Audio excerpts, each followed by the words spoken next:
একটি breaking news. সম্প্রতি social মিডিয়াতে আমরা একটা বিষয় দেখতে পাচ্ছি, আরেকটি ব্রেকিং নিউজে। দেখতে পাচ্ছি গোপনে ছাত্রীদের ভিডিও করতেন শিক্ষক। দেখতে চান টপ অডিয়েন্সে। বিষয়টা কিরকম? আর এই বিষয়টা যদি কোনো আজকে মাদ্রাসায় ঘটতো, তাহলে এতক্ষণে তোলপাড় হয়ে যেত সব জায়গায়। আমরা সম্প্রতি সোশ্যাল মিডিয়াতে দেখতে পাচ্ছি, এটা ১০ই মে ২০২৬ প্রকাশিত হয়েছে।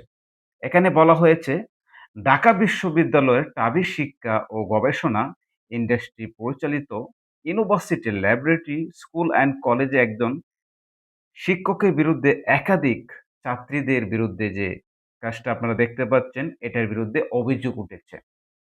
তো এখানে ওই শিক্ষকের নাম হলো বরুণ কুমার সাহা, একজন হিন্দু। সম্ভবত বুঝতে পারছেন। ছাত্রীদের অভিযোগ, ছাত্রীরা অভিযোগ করতেন স্কুলে স্যার হিজাব পরিস্থিতিদেরকে যা জিন্স এবং টপসে দেখতে চান।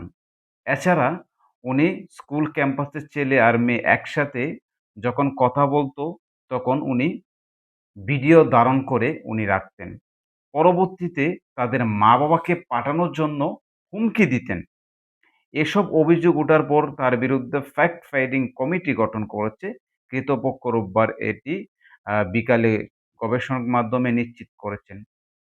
তো আপনি একটাবার চিন্তা করেন, যেখানে মানুষ গড়ার কারিগর শিক্ষা প্রাঙ্গণে, আর সেখানে শুরু হচ্ছে এরকম অসামাজিক কার্যকলাপ, যেটা এখন আমরা আসলে আজকে যদি কোনো মাদ্রাসায় এরকম ঘটনা ঘটতো, সারা সোশ্যাল মিডিয়াতে তোলপাড় হয়ে যাইত। আমরা কিন্তু এগুলা বুঝি। তো দেখেন, একজন শিক্ষক, তার বিরুদ্ধে অবশ্যই তার এগেনস্টে এরকম মামলা এখনো হয়নি, শুধু সোশ্যাল মিডিয়াতে দেখেছি। যেখানে মানুষ গড়ার কারিগর, যেখানে আমাদের সন্তানদেরকে, আমাদের ভাই বোনদেরকে পড়াশোনা করে তাদেরকে জ্ঞান শিক্ষা দেবে, আর সেইখানে দেওয়া হচ্ছে হয়রানি। যেখানে, যেটা আমার মুখ দিয়ে বলতে পারছি না, আপনারা বুঝতে পারছেন। অবশ্যই আমরা সচেতন হই, আর এই বিষয়টা অবশ্যই সরকার মহোদয় উনি বিষয়টা অবশ্যই দেখবেন।